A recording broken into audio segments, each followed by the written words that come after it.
Assalamualaikum warahmatullahi wabarakatuh. Selamat pagi, selamat malam, dan selamat siang. Di sini saya akan memperkenalkan diri saya terlebih dahulu. Langsung saja, perkenalkan, nama saya Iqbal Rusdiansah dari kampus Politeknik Negeri Samarinda, jurusan Kemaritiman, Prodi KPNK. Di sini saya akan membawakan materi tentang sifat dan hakikat kejiwaan manusia. Dan di sini saya memakai materi tentang sifat dan hakikat kejiwaan manusia dari kelompok saya sebelumnya. Mengapa saya memakai materi dari kelompok saya sebelumnya? Dikarenakan saya lebih memahami materi dari kelompok saya. Dan di sini saya juga memakai PowerPoint atau PPT dari kelompok saya yang sebelumnya saya dan rekan-rekan saya telah kerjakan. Oke, langsung saja. Di sini sifat dan hakikat kejiwaan manusia. Sifat dan hakikat kejiwaan manusia itu terdiri dari kekuatan-kekuatan umum manusia. 2. Aktivitas-aktivitas kejiwaan. Dari aktivitas-aktivitas kejiwaan itu terdiri dari pengamatan dalam hal pengamatan indera. Kedua, tanggapan. Yang ketiga, fantasi. Keempat, ingatan. Kelima, pikiran. Keenam, perhatian. Ketujuh, perasaan. Dan ke-8, kemauan. Nah, dari aktivitas-aktivitas kejiwaan itu sudah mencakupi dari dalam diri kita sendiri. Oke, lanjut.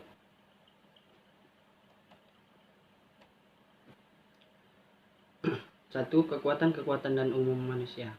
Menurut John Amos Comenius, ada 3 komponen jiwa yang mengarahkan aktivitas jiwa raga. 1. Sifat biologi atau sifat tumbuhan. Sifat ini membuat manusia tumbuh secara alami dengan prinsip-prinsip biologi dengan menggunakan lingkungan. Nah, sifat biologi ini tumbuh dari diri kita sendiri atau tumbuh dari sebuah lingkungan. Yang kedua, sifat hewani. Dengan adanya perasaan-perasaan hakiki, manusia mengalami desakan-desakan internal untuk mencari keseimbangan hidup. Ketiga, sifat intelektual. Dengan sifat manusia mampu menemukan benar atau salahnya sesuatu, dapat membedakan baik dan buruknya objek, serta dapat mengarahkan keinginan dan emosi. Sifat intelektual ini membedakan manusia dari makhluk-makhluk lainnya. Oke, kita lanjut lagi.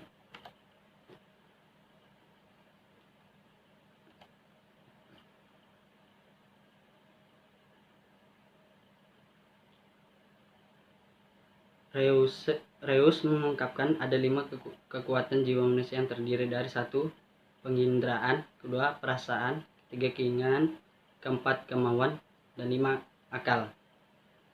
Oke, lanjut. Aktivitas-aktivitas kejiwaan. Pengertian dalam hal ini penglihatan. Pengamatan merupakan fungsi sensor yang memungkinkan seseorang menanggap stimuli dari dunia nyata sebagai bahan yang teramati. Cara-cara penyajian pengamatan berjumlah sama dengan jumlah alat indera. Orang telah lazim membedakan ilmu macam alat indera menurut ilmu macam modalitas yakni penglihatan, pendengaran, perabaan, penciuman, dan pengecapan. Kita mulai dari penglihatan. Penglihatan terdiri dari penglihatan terhadap bentuk, yaitu penglihatan terhadap objek yang dimensi 2. Nah, jadi penglihatan dalam bentuk dimensi 2 yaitu suatu benda dan benda yang keduanya, yang dari suatu benda dan ke benda lainnya. Yang kedua, penglihatan terhadap warna, yaitu penglihatan terhadap objek fisik dan dari warna. Nah, dari penglihatan warna itu tersendiri bisa dijelaskan dalam bentuk benda yang berbeda warna dari warna A dan ke warna B. Yang ketiga, penglihatan terhadap dalam, yaitu penglihatan dimensi 3. Kita melihat bahwa kesan volume benda itu tidak berbeda, melainkan sama, tidak berubah besarnya, melainkan konstan besarnya. Jadi yang ketiga ini sama seperti bentuk bulat, kotak, dan dilihat itu bentuknya sama.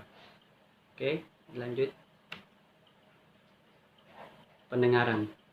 Pendengaran itu mendengar atau mendengarkan adalah menanggap atau menerima suatu melalui indera pendengaran. Ini berarti bahwa apa yang baru kita dengar atau terdengar tidak akan segera hilang, melainkan masih terngiang dan masih turut bekerja dalam apa yang didengar atau terdengar pada saat berikutnya. Jadi pendengaran itu sendiri bisa teringat-ingat kembali dan bisa kita dengarkan. Lanjut, perabaan. Perabaan mengandung dua pengertian, yaitu perabaan sebagai perbuatan aktif yang juga mencakup indera kinestesi, dan perabaan sebagai pengalaman secara pasif yang juga mencakup beberapa indera untuk sentuh kanan, pengamatan panas atau dingin, pengamatan sakit, dan indera vibrasi. Perabaan menggunakan fungsi kulit badan mempunyai dua macam kepekaan, yaitu tekanan dan titik sakit. Nah, jadi di sini perabaan itu tersendiri terjadi di dalam tubuh kita, yaitu tangan. Jadi apa yang kita sentuh di suatu benda kita akan merasakan, itu seperti bentuknya bulat, kotak, ataupun lonjong. Nah, jadi perabaan tangan kita itu sendiri juga bisa merasakan apa yang kita rasakan, seperti kita menyentuh alat-alat panas, atau seperti kita terkena setrika, itu kan panas tuh. Oke, lanjut, pembauan atau penciuman. Pembauan atau penciuman adalah menangkap objek yang berbau-bau dengan menggunakan hidung sebagai alat pembau. Kita dapat menyebutkan variasi kualitas bau. Nah, jadi pembauan atau penciuman di sini diinderai oleh hidung kita sendiri. Jadi apa yang kita dapat cium seperti bau atau bau-bau yang menyengat, itu bau-bau yang menyengat yang bisa dapat kita rasakan. Oke, lanjut, pengecapan. Pengecapan adalah penangkapan objek yang berupa kualitas rasa benda atau suatu dengan menggunakan lidah sebagai alat pengecap. Indera pengecap kita dapat peka terhadap 4 macam rasa. Kecapan pokoknya yaitu rasa manis, rasa masam, rasa asin, dan rasa pahit. Nah, jadi pengecapan itu sendiri terdapat dalam tubuh kita, yaitu lidah atau mulut. Jadi kita sebagai manusia bisa merasakan rasa manis, asam, pahit itu sendiri dari sebuah makanan, minuman, atau lain-lainnya. Oke, dilanjut.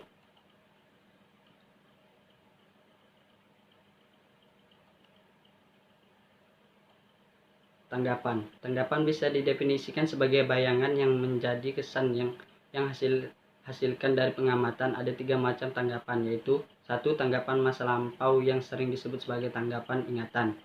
Kedua, tanggapan masa sekarang yang dapat disebut sebagai tanggapan imajinatif. 3. Tanggapan masa mendatang yang dapat disebut sebagai tanggapan antisipatif. Nah, jadi dalam 3 tanggapan itu tersendiri mempunyai dalam tanggapan itu mempunyai tiga ciri, yaitu tanggapan masa lampau atau tanggapan yang masa lalu. Yang kedua, tanggapan masa sekarang atau masa yang sekarang yang akan kita tanggapin. Tanggapan yang masa akan mendatang yaitu tanggapan masa mendatang yang akan kita hadapin ke depannya. Oke, dilanjut. Fantasi dapat didefinisikan sebagai aktivitas imajinasi untuk membentuk tanggapan-tanggapan baru dengan protokol tanggapan lama yang telah ada. Fantasi dibedakan atas 1. Fantasi sengaja secara pasif, yaitu yang tidak dikendalikan oleh pikiran dan kemauan. Jadi fantasi itu terbagi menjadi 2 ya. Jadi fantasi yang pertama sengaja secara pasif, atau sengaja yang kita lakukan atau tidak kita kemaui. Yang kedua, fantasi sengaja secara aktif, yaitu yang dikendalikan oleh pikiran dan kemauan. Jadi fantasi yang kedua ini fantasi sengaja yang aktif, yaitu mengendalikan oleh pikiran dan kemauan. Jadi apa yang kita pikirkan, apa yang kita maukan itu dari fantasi sengaja atau secara aktif. Oke, dilanjut. Kegunaan fantasi fantasi yaitu terdiri dari orang dapat memahami atau mengerti sesama manusia. 2. Orang dapat memahami dan menghargai kultur orang lain. Nah, jadi kegunaan fantasi itu kita dapat memahami sesama manusia, seperti misalnya saya dan rekan saya seperti ini berbeda sifat, tapi saya bisa mengerti sesama dia. Nah, terus menghargai kultur orang lain. Nah, jadi kita di sini sebagai kegunaan fantasi bisa menghargai kultur orang lain. Terus fantasi dapat membantu seseorang dalam mencari keseimbangan batin. Nah, dari fantasi sendiri dapat membantu seseorang dalam mencari keseimbangan batin, yaitu bisa kita menyeimbangkan batin kita sendiri. Fantasi kemungkinan seseorang dapat membuat perencanaan atau di masa mendatang. Nah, jadi fantasi ini tersendiri kita bisa memikirkan apa yang kita akan rencanakan ke depannya.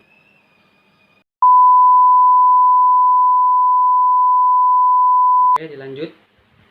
Mengingat berarti menyerap atau meletakkan pengetahuan dengan jalan pengencaman secara aktif.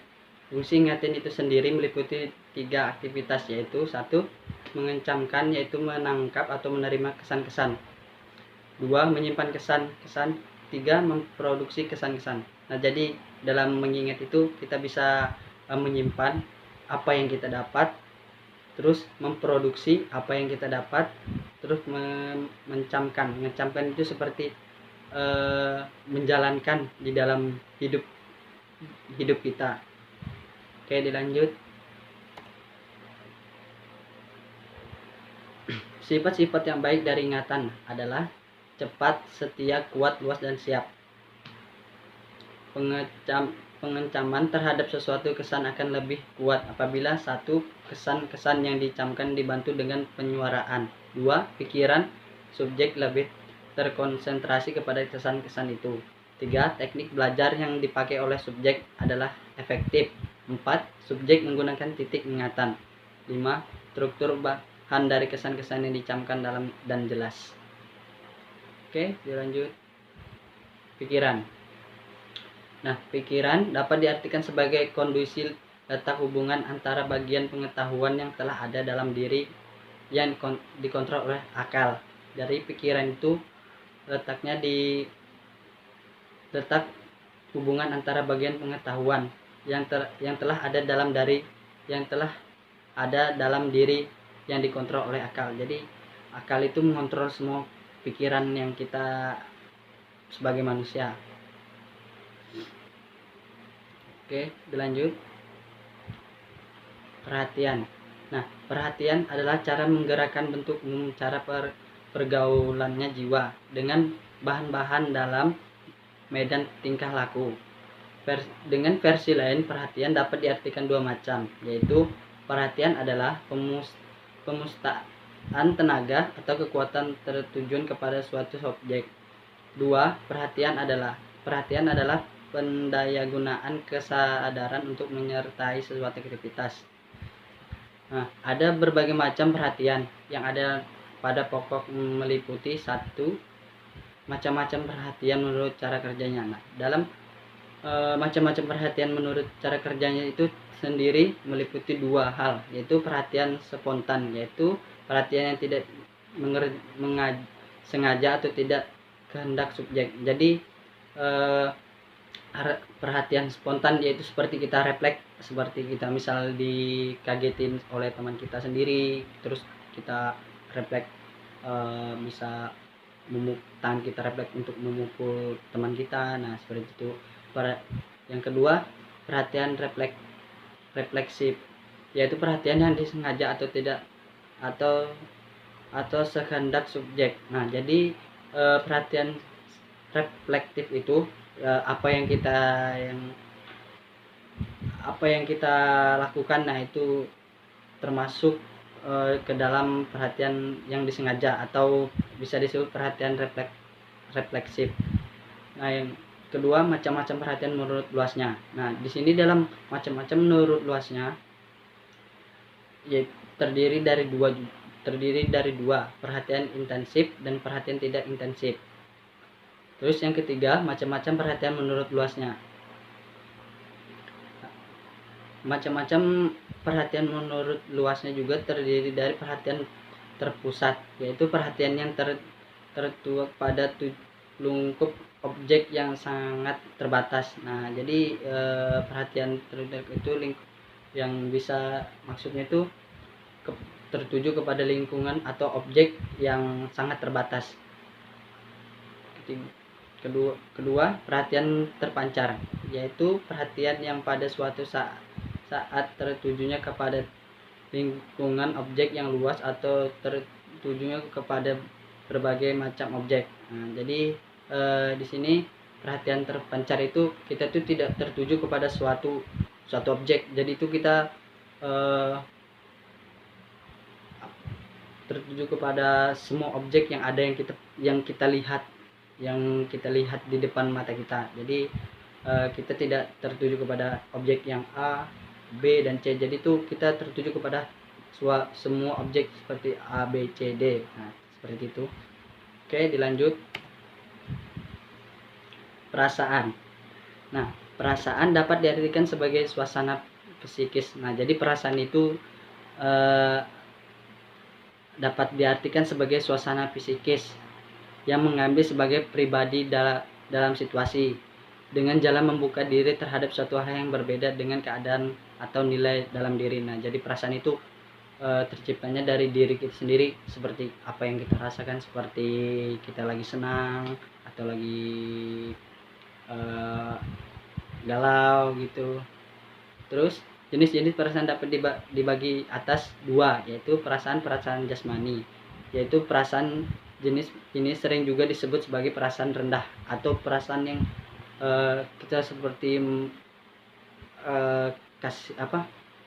kasihan seperti itu kepada orang lain. Terus perasaan rohani sering pula disebut perasaan luhur atau perasaan yang kita seperti kita kepada yang leluhur yang telah berlalu, seperti itu. Oke, dilanjut. Kemauan. Nah, kemauan adalah bukti aktivitas ataupun usaha kejiwaan. Kemauan juga disebut kekuatan. Nah, jadi kemauan itu apa yang kita pikirkan dan apa yang kita mau, nah kita akan lakukan. Jadi kemauan itu sendiri aktivitas ataupun usaha kejiwaan. Kemauan juga disebut sebagai kekuatan. Jadi kemauan itu kekuatan dari diri kita sendiri untuk mencapai suatu apa yang kita inginkan. Nah, jadi keinginan dan kemauan itu menjadi satu.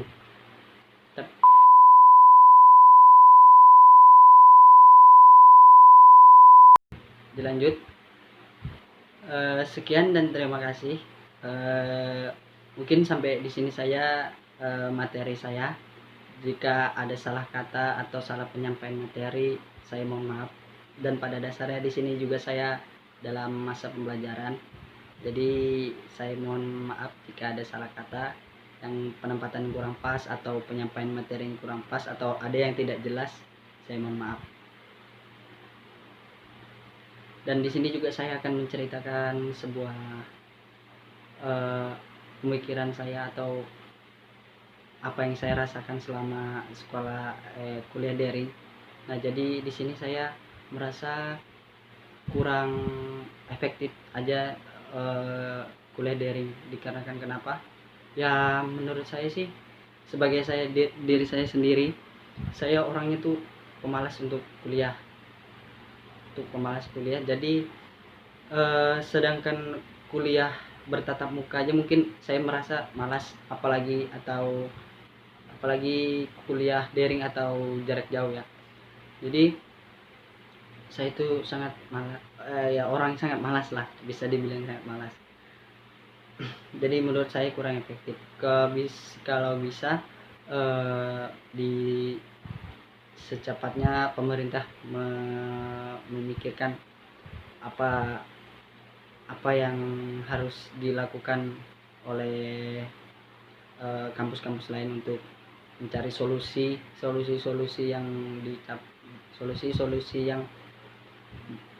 yang tepat lah menurut pemerintah.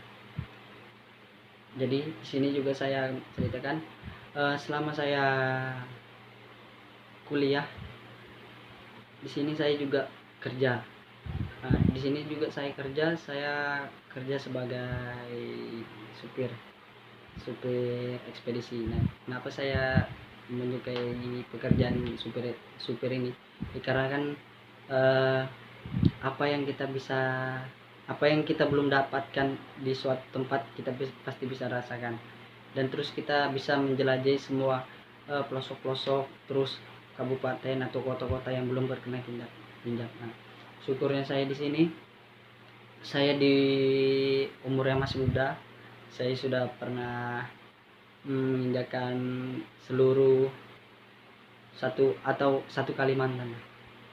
Kalau paling bisa disebut satu Kalimantan.